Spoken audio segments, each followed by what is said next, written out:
8 Surprising Details about the Yakuza.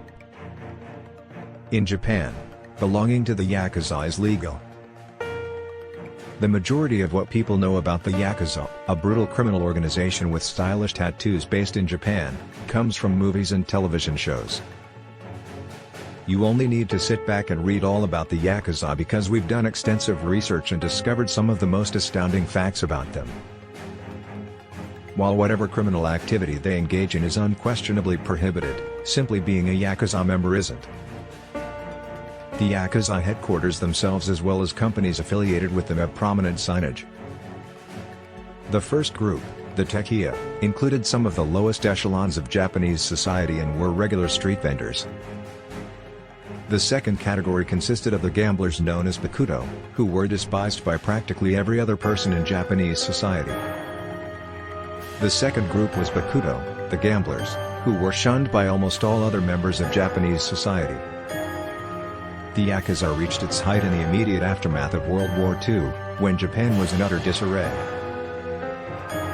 The idea of noble gangsters was still prevalent at the time, and the two factors combined to bring many young people in Japan right to the Yakuza's door. Even the once dominant Yakuza can't escape the fact that the average age of the population in Japan is rising dramatically every year. Being a Yakuza member is just losing appeal to Japan's youth, on top of all the other issues leading Japan's population to age. Today, 10% of Yakuza members are over the age of 70, making up more than half of the total membership. There are at least 12 questions on the exam, which cover subjects like what behaviors are and are not criminal by the law, the penalties and fines connected with such sentences, etc.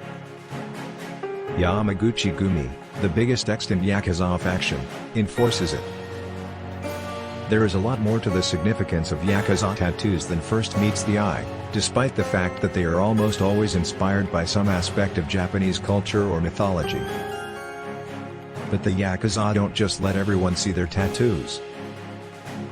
While going about their daily activities, they would try to hide them as much as possible.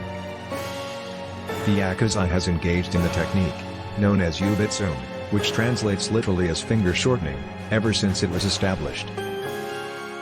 The practice of yubitsu had its roots in a time when the Japanese people frequently wielded swords, and it meant much more than just the little finger's importance in keeping a firm grip on a Japanese sword.